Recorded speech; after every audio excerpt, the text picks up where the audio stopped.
அஸ்ஸலாமு அலைக்கும். கேரட் ஹல்வா எப்படி பண்ணுறதுன்னு பார்க்கலாமா?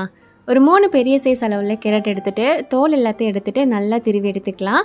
எனக்கு திருவின கேரட் சரியாக ஒரு 2 கப் அளவுக்கு வந்தது. இப்போ கடாயில் 2 டீஸ்பூன் அளவுக்கு நெய் சேர்த்துட்டு ஒரு 10 முந்திரி பருப்பை சின்ன சின்னதாக கட் பண்ணி வச்சுருந்தேன். அதை சேர்த்து நல்லா வறுத்து எடுத்துக்கிறேன். கிஸ்மிஸ் வந்து வறுக்காமல் சேர்த்துக்க போகிறேன். இப்போ அதே நெய்யில் திருவின கேரட் சேர்த்துட்டு 2 நிமிஷத்துக்கு நல்லா வதக்கி விட்டுட்டு 2 கப் கேரட்டுக்கு 1 கப் அளவுக்கு பால் சேர்த்து மிக்ஸ் பண்ணிவிட்டு மூடி போட்டு கொஞ்சம் நேரம் வேக வச்சுக்கலாம்.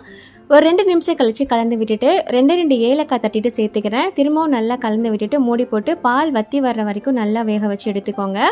பால் இந்த அளவுக்கு வற்றினதுக்கு அப்புறமா 1/2 கப் அளவுக்கு சீனி சேர்த்து நல்லா கலந்து விட்டுக்கிறேன். சீனி நல்லா கரைஞ்சதுக்கு அப்புறமா 1 டேபிள் ஸ்பூன் அளவுக்கு பால் மாவு சேர்த்துக்கிட்டோம் அப்படின்னா டேஸ்ட் ரொம்ப சூப்பராக இருக்கும். இப்போ எல்லாம் சேர்த்து நல்லா இந்த மாதிரி திக்காகி வந்ததுக்கு அப்புறமா நம்ம வறுத்து வச்சிருந்த முந்திரி கூடவே கொஞ்சமாக கிஸ்மிஸ் சேர்த்து நல்லா மிக்ஸ் பண்ணி விட்டுக்கோங்க.